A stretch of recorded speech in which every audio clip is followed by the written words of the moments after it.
Well, for more on this, let's bring in Robert Patman. He's a Professor of International Relations at Otago University, joining us from Dunedin tonight. Robert, we do appreciate your time. Thank you for coming on the show. Tensions between these countries aren't new, but why is this time different? And do you think an attack is actually imminent? Well, clearly tensions are not new. It should be recalled in 2014, Russia annexed Crimea, which was the first time since 1945 that force had been used to change borders. And Russia's also been involved in the east of the country. I think what is different this time is that Mr. Putin has escalated his demands. He's demanding, he wants a guarantee from the West that Ukraine shouldn't be allowed to join NATO.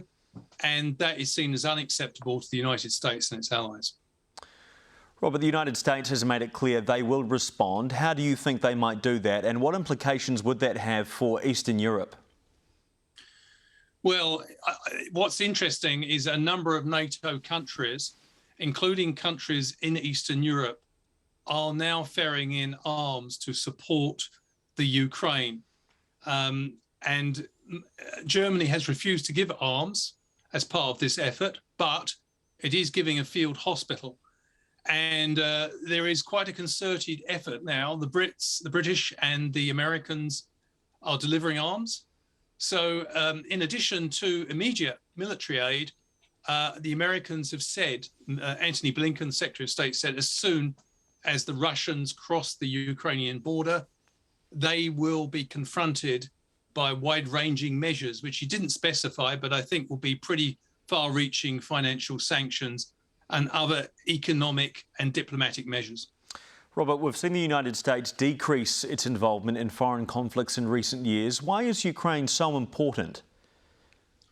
Well, basically, it's important because it's not just Ukraine in itself.